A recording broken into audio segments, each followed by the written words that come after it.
Hello everyone, welcome to the Redmen TV Twitter reactions from you guys. Yes, after Liverpool won 4-0 against Bournemouth away from home, it was glorious, it was nice. It was nice just to be able to chat to the lads and have a little bit of a catch-up while Liverpool stroked the ball around looking to add a fifth. An absolute pleasure tonight, as you can imagine. Rishabh Singh, oh, your beauty.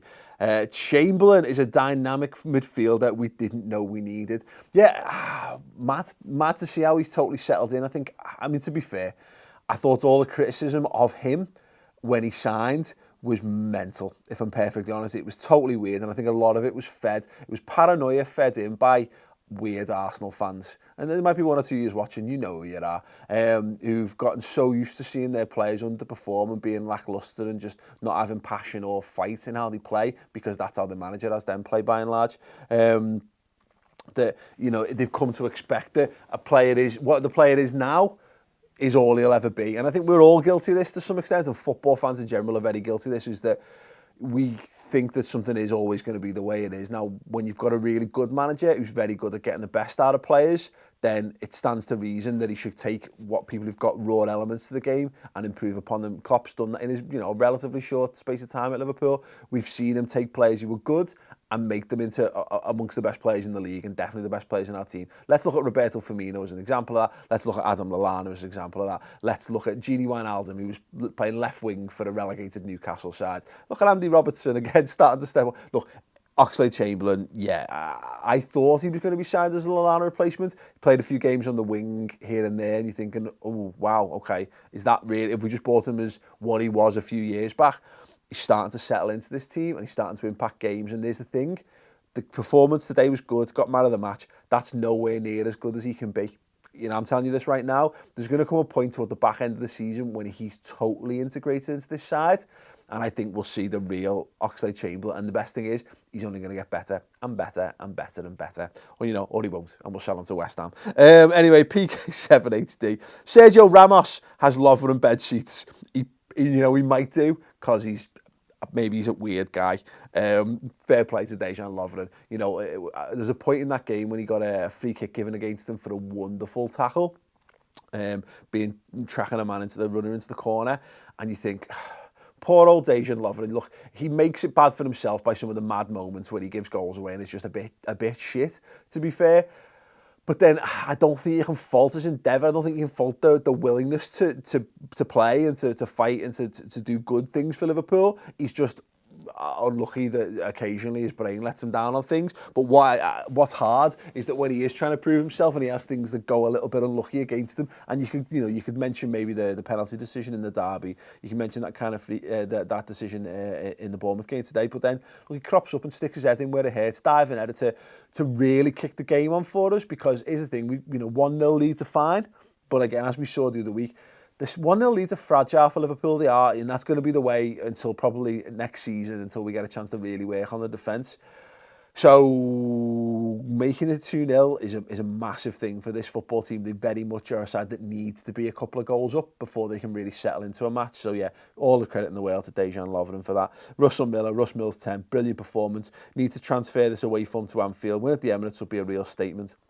We had a chance to put a statement out versus Chelsea, game mighty close. Let's hope we can go one better this time up the Reds. Completely agree with you, mate. I can't wait to look forward to the Arsenal game, which we'll be recording the stuff this week. It's got on the channel as well as our Christmas specials, by the way, which should be an absolute belter. It is important that we start winning more games at Anfield. But again, I just think this team's going to become more and more settled. They're going to become more and more proficient. They're going to get an even better understanding of each other. This is a team. Mo Salah's only been here he's not even been here for half a season yet. Phil Coutinho has been here for 4 or 5 years. What's he been now? 5 plus years and going on now. This is 6, whatever, it's irrelevant. He's been here for quite a while now, and we're really seeing the best of Phil Coutinho in this season. Now, of course, Salah is in the prime of his career at the moment, but again, good players playing alongside each other week in, week out, get better and better and better. So again, I wouldn't be surprised to see us do that. And going into the Arsenal game, very, very exciting. What a game of football in prospect.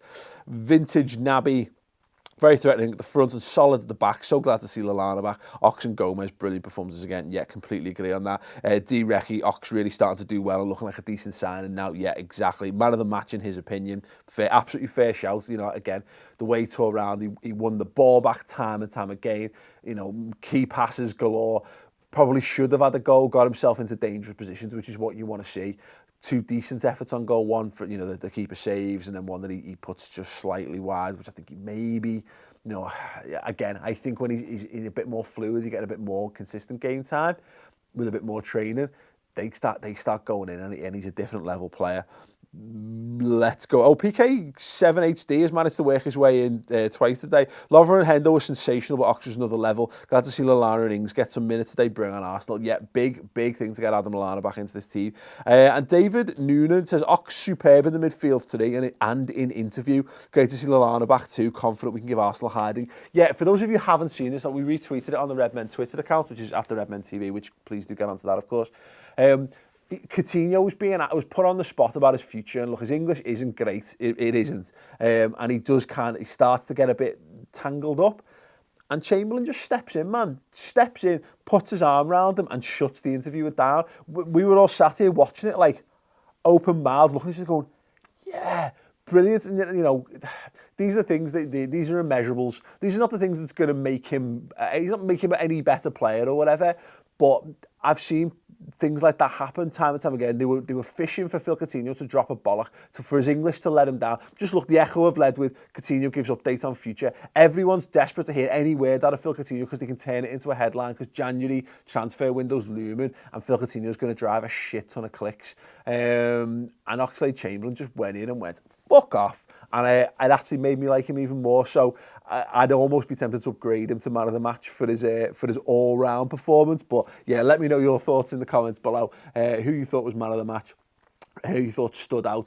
Again, Oxlade-Chamberlain. If you were a doubter of Oxlade-Chamberlain, has he changed your opinion with his performances? I'm really interested to hear from people who've had their opinion changed by his performances. Let me know them in the comments below if you fall into that category. Really interesting. But yeah, other than that, obviously, again, anything you want to discuss in the comments below. Subscribe to Mates TV, which is my YouTube channel. I'm so close to 24,000 subscribers. It'd be amazing if you want to join me. Liverpool videos, opinion videos, that kind of stuff. And come over to the redmentv.com for the final word tomorrow. A 4-0 final word. 3 or 4 of us on the couch, chewing the fat, talking about the Reds, what could be better. Get involved, and I'll see you there.